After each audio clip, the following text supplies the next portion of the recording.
აი ეს მართალი კაცი, მებრძოლი კაცი, პატრიოტი კაცი ხდება და აღიარა ბიძინა ივანიშვილს. ძალიან კი არ უნდა და არც ბიძინა ივანიშვილს, არც კობახიძეს, არც დინარაძეს, არც რუსული ოცნების წევრებს, მაგრამ ფაქტია, მისი დაჭერით აღიარეს, რომ აი ეს მართალი, მებრძოლი, პატრიოტი კაცი არის ამ დროშების რევოლუციის, მშვიდობიანი რევოლუციის სიმბოლო. ამ კაცს სხვა არაფერი არ უთქვამს. თქვა ერთადერთი რამე, ხელისუფლება მშვიდობიანი დამხობის და რევოლუციის გზით უნდა დაუბრუნდეს მის აღმატებულება ქართულ ხალხს და ამ კაცმა თქვა ასევე ერთი რამ და ყველა ვიმეორებთ და უერთდებით ამ მოწოდებას. $200,000 ყველა იმ ღირსეულ სპეცრაზმელს, პოლიციას, ძალოვანს, ვინც უარს იტყვის, რომ მშვიდობიან დემონსტრანტებზე აღმართოს ხელი. გამარჯვების დღე არის 4 ოქტომბერი, 4-ში დავიწყებთ, 4-ში დავამთავრებთ და მადლობა ბატონ პაატა ბურჭულაძეს, მის გვერდში ვართ, საზოგადოება რუსთაველის გვერდში ვართ.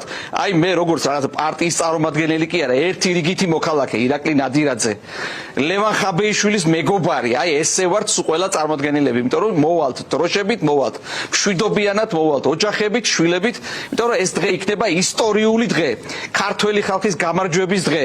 და რუს ოლიგარქს ერთადერთი რამე დარჩება, ან 3-ში საღამოს, ან 4-ში დილითვე, ან როგორც კი შეკრება დაიწყება, რაც შეიძლება სწრაფად, მშვიდობიანად ქართველ ხალხს გადააბაროს ხელისუფლება.